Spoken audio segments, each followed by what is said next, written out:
No, man. How did you have it 115, 111 for Wilder?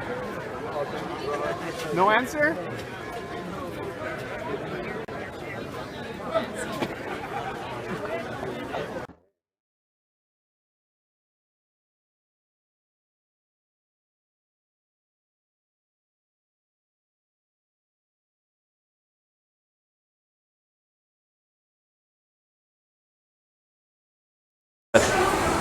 This is Regis program, and you're tuning into True School Sports.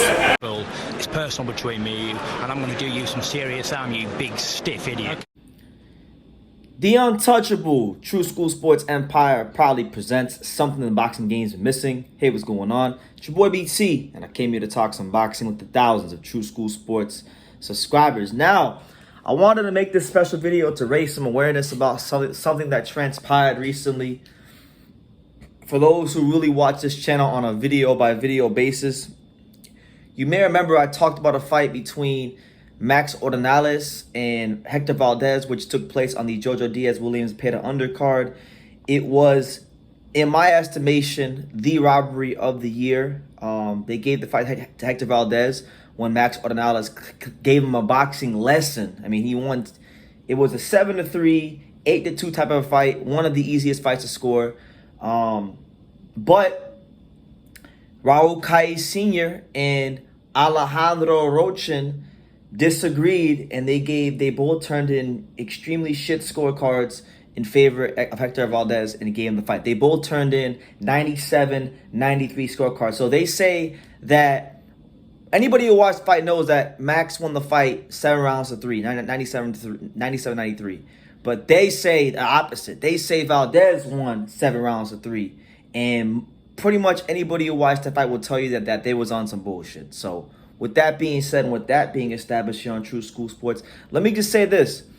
I got really upset, and I did something I normally don't do after controversial fights.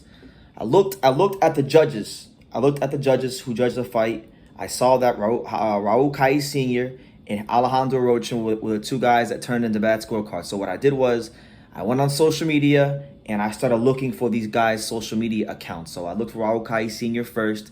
Couldn't find nothing on him. Smart man, because I couldn't get to him. But Alejandro Rochin, as that guy showed you guys in the beginning of the video, I found his Facebook and his Twitter. I tweeted him and I sent him a Facebook message, as you guys saw in the beginning. Now, he didn't want to answer the question that I had for him, which was I wasn't disrespectful to him when I asked him the question. I simply asked, hey, how on earth did you get that scorecard for Hector Valdez?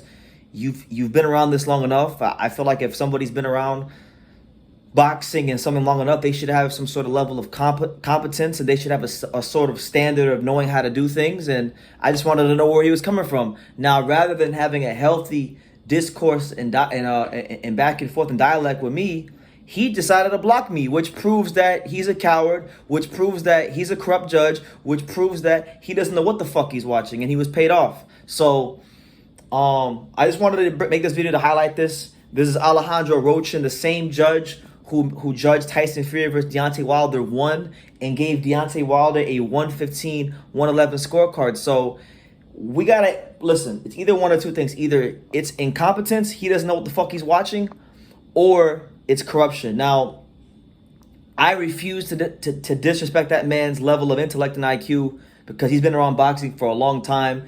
He comes from Mexico, and boxing's in his blood, and he's been around boxing for a long time. So I refuse to believe that he is willingly incompetent. No, I'm going to choose to believe the latter, which is that he is a corrupt judge.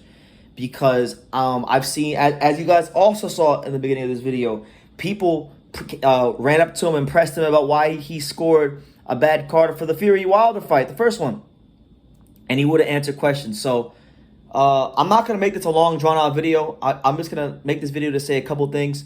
Alejandro Rochin, you are a coward.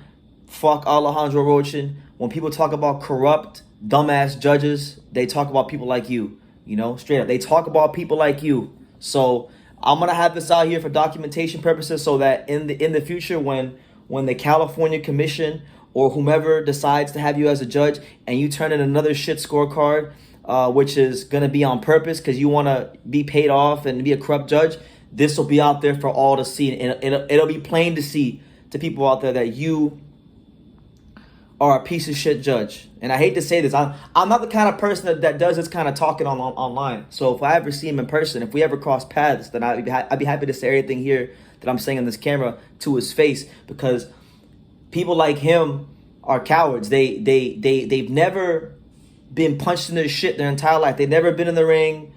They don't know how to fight, and they become judges, and they strip, good, determined, hardworking fighters like Max Ornelas away from very well-deserved wins, and they're taking food off of his table, making his career, making his life harder. And you know what?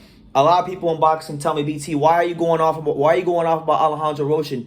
This is just how boxing is. But I'm like, nah, man, fuck that. Like, that's the problem why boxing is how it is, because nobody ever calls things out for how they are, and nobody ever highlights these things. So if I gotta be the only person to call things out and highlight them for what they are, and stick up for the little guys in boxing, then I have no problem being that guy.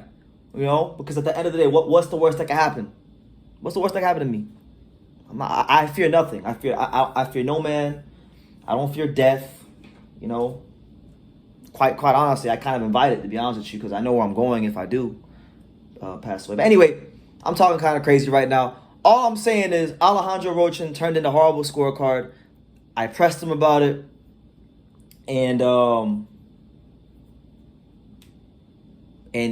he ducked the smoke when I pressed him about it. And he's been this way his whole judging career. So listen, I'm putting this video out there to highlight what he's done wrong. But Alejandro Rochin and anybody who knows him, if you see this video and you have a problem with what I'm saying, you have an open invitation to come to True School Sports and tell me and the boxing world how you got to that scorecard in the Max Ornelas Hector Valdez fight. And also, if you want to take it a step further, you can also tell us how you got to a 115-111 scorecard in favor of Deontay Wilder in the first Tyson Fury-Deontay Wilder fight. So, yeah, I'm going to leave it at that. You guys can leave your comments down below. Make sure you guys take the time to subscribe. And like I say in every single one of these videos, you can love me or you can hate me. But I'm just a kid from Dania. So until next time, take care, guys. Just like Mayweather's uncles would say, a lot of people don't know shit about boxing.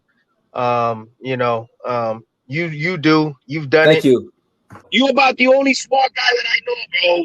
Nobody knows shit about boxing. I appreciate it, man. I want to say, man, make sure to follow True School Sports, always covering boxing at the highest level, man, and make sure to subscribe to his YouTube channel. Follow him on Instagram at Just a Kid from Dania as well. He the plug.